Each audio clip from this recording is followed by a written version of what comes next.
Hello, हाय, welcome, नमस्ते। मेरा नाम ऋतिक और आज हम फिर से बात करने वाले हैं एक और इंटरेस्टिंग कंसेप्ट की। तो ये वीडियो उन बच्चों के लिए मोस्ट इंपोर्टेंट है जिनका बीए प्रोग्राम में सेकंड सेमेस्टर एग्जाम अब होने वाला है। तो करते हैं फिर शुरू एक और इंटरेस्टिंग कंसेप्ट के साथ। चैप्टर नंबर 9 की शुरुआत हो चुकी है लास्ट वीडियो में। और भाई मैं बोल रहा हूँ सीरीज का हर एक टॉपिक आप सीरीज वाइज ही देखना, मतलब हर एक वीडियो को सीरीज वाइज ही देखना ताकि आपको कोई भी कंसेप्ट किसी वीडियो में कोई भी दिक्कत ना रह जाए। तो करते हैं फिर शुरू चैप्टर 9 के ऊपर। एक और इंपॉर्टेंट बात, चैप्टर नंबर 9 की शुरुआत मैंने लास्ट वीडियो में कर दी थी। इस वीडियो में हम उसे खत्म करने के ऊपर बात करेंगे, यानी कि जो भी कंसेप्ट रह गए हैं चैप्टर 9 के उसके ऊपर हम बात करेंगे इस वीडियो के अंदर। तो शुरुआत करते हैं नॉर्मल डिस्ट्रीब्यूशन से, जिसे किसने दिया था? जिसे दिया था डी मोवियर ने। हमारे एक मैथमेटिशियन थे डी मोवियर, उन्होंने दिया था कब? 1733 में। आई बात समझ में? ये कैसा होता है? ये होता है एक बेल शेप कर्व, आपको दिख भी रहे होंगे। और ये कर्व आपने पहली बार नहीं देखे, ये कर्व मैंने एक वीडियो में और समझाया जहां पे आपको पढ़ा था सिमेट्रिक डिस्ट्रीब्यूशन क्या होता है। वहां मैंने इन कर्व के ऊपर बात की थी। आई बात समझ में? तो पहले हम तो इसको पढ़ लेते हैं, नॉर्मल डिस्ट्रीब्यूशन होता क्या है। अब कोई भी डिस्ट्रीब्यूशन का फंक्शन तो बनाना पड़ेगा हमें, तो फंक्शन का फॉर्मूला इसमें ये होता है, थोड़ा सा मुश्किल से लग रहा है आपको, पर ये फॉर्मूला है 1 अपॉन में ये हमारा क्या होता है? वेरिएंस अंडर द रूट 2 पाई, ठीक है। और ये हमारे पास क्या है? ये हमारा वेरिएंस नहीं, हमारा क्या होता है? स्टैंडर्ड डेविएशन, ठीक है। e की पावर माइनस का 1/2, ठीक है। x माइनस में u, इसे हम बोलते हैं म्याऊ, म्यू एक सिंबल होता है, ठीक है। इसे म्यू बोलते हैं प्यार से। अब ध्यान से समझना, ये म्यू क्या था? याद है आपको? म्यू से हम दिखाते हैं एक्सपेक्टेड वैल्यू को, यानी कि मीन को। और ये हमारा क्या है? फिर से स्टैंडर्ड डेविएशन, ठीक है। ये हमारा पूरा क्या होगा? फंक्शन का फॉर्मूला, जो आपको याद रखना बहुत जरूरी है। जी क्वेश्चन में आप इसी के हेल्प से सोल्व करोगे। और जहां पे x की वैल्यू क्या होगी? माइनस इन्फिनिटी से लेके इन्फिनिटी के बीच में जो हमारा पाई होता है उसकी सब जानते हैं क्या होती है? 3.14 या फिर 22/7। ये हम पाई की वैल्यू की जगह लेके चलते हैं। ई हमारा क्या था? काफी बार बता चुका हूं। ई हमारा होता है मैथमेटिकल कांस्टेंट जिसकी अप्रोक्सीमेट वैल्यू होती है 2.718। चलते फिर आगे। अब प्रॉपर्टीज क्या है इनकी? अब प्रॉपर्टीज को समझते हैं। प्रॉपर्टीज मेन इंपॉर्टेंट है। एक तो पहली बात है क्या बनाएगा? It is symmetric through the mean. ये हमारा क्या होता है? सिमेट्रिक होता है। आई बात समझ में? दूसरा, because of symmetric at the points of inflection, ठीक है। ये हमारा क्या होगा? प्लस माइनस स्टैंडर्ड डेविएशन क्या होता है? डिस्टेंस होता है। The normal curve has a bell shape, और जो नॉर्मल कर्व होता है इसका वो कैसा होता है? बेल शेप का होता है। बेल शेप देखो, ये शेप दिख रही है आपको, ये बेल शेप ही होती है। अपने मंदिरों में घंटियां देखी होंगी, ये किस शेप का है? बेल शेप का। ये भी बेल शेप का ही है। आई बात समझ में? अब चलते हैं आगे। अब आप लोगों को याद है मैंने बताया था सिमेट्रिक डिस्ट्रीब्यूशन में बेल शेप बनता ही इसलिए है क्योंकि मीन बराबर होता है मीडियन के, और मीडियन बराबर होता है मोड के। आई बात समझ में? अब इसे आगे देखते हैं। The area between two points A and B is represented by shaded region। मतलब जो भी ये एरिया है ना, ये वाला ये एरिया है A और B के बीच का, ये जो शेडेड रीजन में मैंने दिखाया हुआ है ये। और ये हमारी एक लाइन है जहाँ पे हमारा क्या है? मीन बराबर होता है मीडियन के, और मीडियन बराबर होगा किसके? मोड के। आई बात समझ में? अब इसे हम देखते हैं एक और बेल शेप। अगर आप देखा हमने, अब देखो ये हमारा क्या है? अगर मैं इसकी बात करूं तो ये हमारा बनता है, ठीक है, यहाँ पे। तो ये तो हमारा मीन मोड मीडियन है, ठीक है। अगर आपको निकालना है area between you minus you बोल रहा हूँ म्याऊ माइनस में स्टैंडर्ड डेविएशन 2 में म्याऊ प्लस में स्टैंडर्ड डेविएशन, वो कितना होगा? 68.27। मतलब यहाँ से लेके यहाँ तक का डिफरेंस, इसको हम बोलते हैं क्या? म्याऊ माइनस में स्टैंडर्ड डेविएशन। अब ये म्याऊ क्या है? म्यू एक नाम होता है, ग्रीक का सिंबल। ऐसे आपने बच्चों ने पढ़ा होगा ना, अल्फा बीटा गामा, ऐसे हमारा क्या होता है?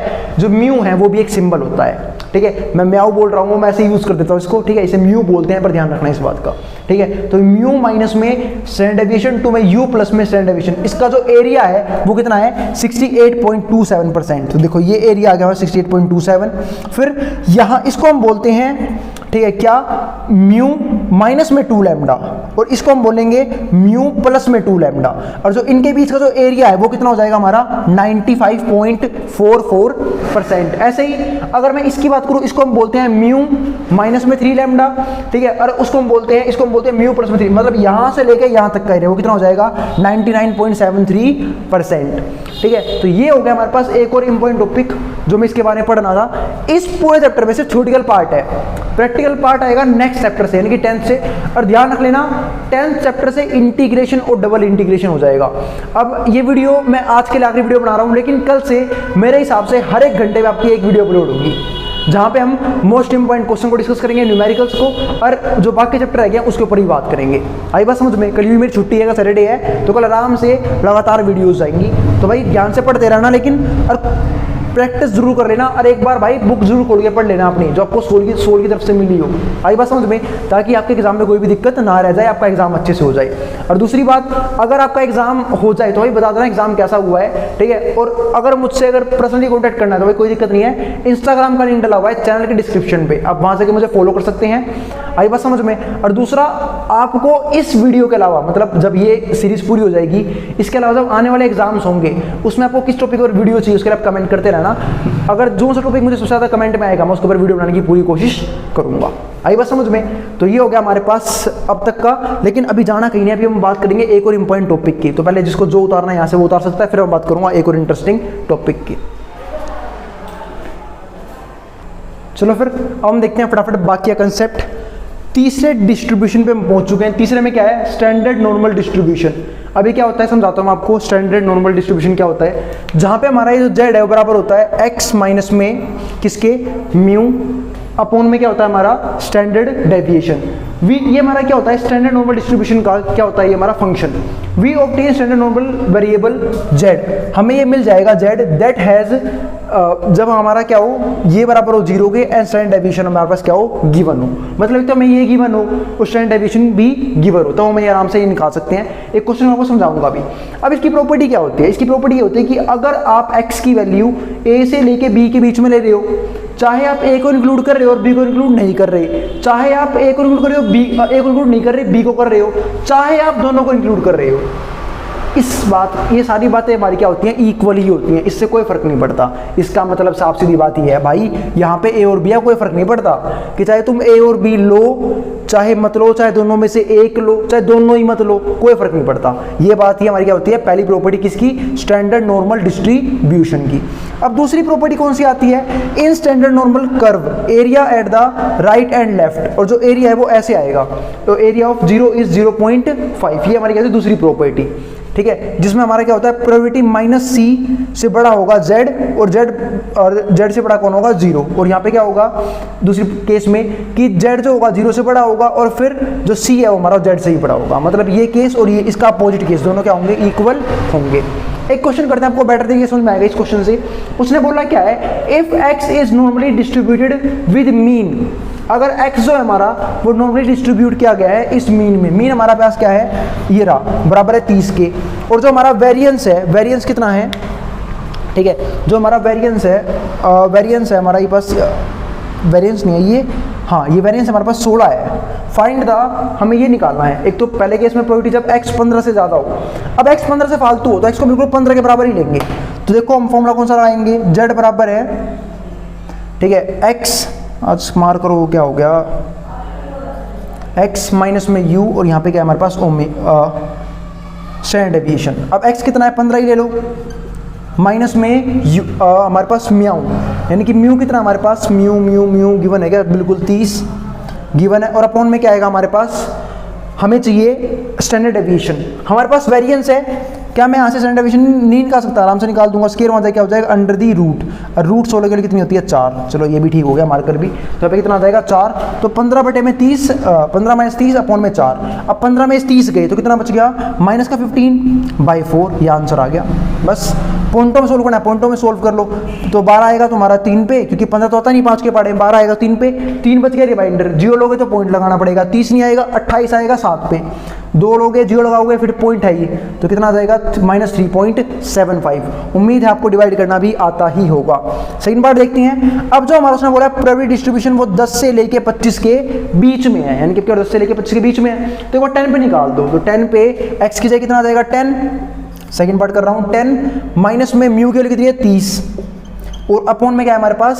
स्टैंडर्ड डेविएशन, वो निकाल चुका हूँ 4, ये आ गया। और ये होगा, इसके बीच में क्या रहेगा? x माइनस में म्यू अपॉन में वेरिएंस, और इस तरफ क्या होगा? अब 25 तक देखते हैं, x तो हमारा यही रहेगा ना, देखो भाई ये फॉर्मूला, ठीक है। अब 25 का हमारा क्या फॉर्मूला होगा? 25 के लिए, अब देखो x के रिलेशन में 25 दी है, x के लिए क्या देगा हमारा? 25, इस तरफ 25 माइनस में, ठीक है, और म्यू कितना है? 30, और अपॉन में कितना आ गया हमारे पास? वेरिएंस बोल रहा हूँ, स्टैंडर्ड डेविएशन कितना है 4।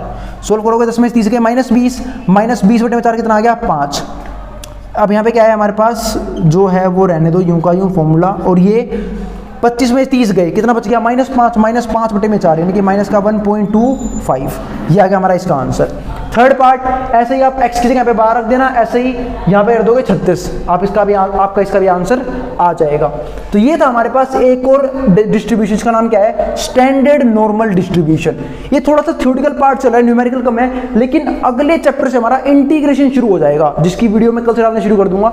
सिर्फ न्यूमेरिकल के कल से क्वेश्चन नहीं होंगे, न्यूमेरिकल के सिर्फ यहाँ पे इंटीग्रेशन भी आएगा और डबल इंटीग्रेशन भी आएगा। कैसे करते हैं कल से समझाऊंगा मैं इस बात को।